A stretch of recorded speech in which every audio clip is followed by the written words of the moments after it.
Good evening, Canada. Haber Upley here with this evening's big picture. On almost this exact day, 1 year ago, a transaction was completed that very few Canadians noticed. $9 billion changed hands in the infrastructure markets of North America. A company acquired one of the most strategically significant pipeline systems on the continent. Not a Canadian pipeline, an American one. The Colonial Pipeline, running 5,500 miles from Houston, Texas to New York Harbor, carries nearly half of all the fuel consumed on the eastern seaboard of the United States. The deal was done. The papers were signed. The company that made that purchase was Brookfield. Now, Brookfield operates across more than 30 countries on 6 continents, with assets under management running into the hundreds of billions of dollars. In this great dominion of Canada alone, over the past year, that company has signed 43 new contracts, one of the world's largest private infrastructure investors quietly at work.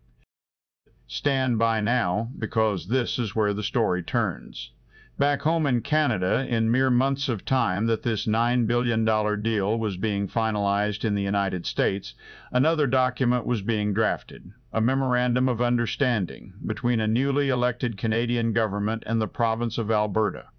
A promise on paper for new pipeline capacity for the province that carries this country's energy sector on its back.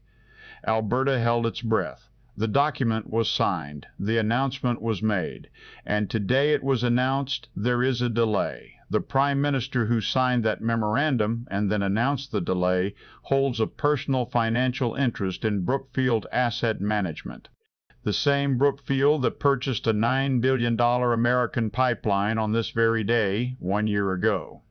The same Brookfield whose Canadian contracts increased by 43 under his government. The same Brookfield that received a reconstruction contract worth $4.3 billion in Ukraine, timed to the exact day that Ottawa announced a $4 billion reconstruction loan to that same country.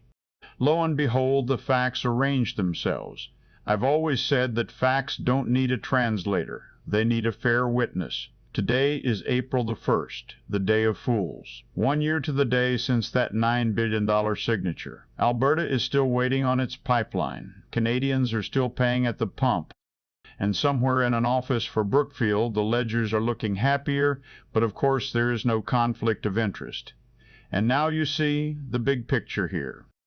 Have a great evening. Haber Upley, signing out.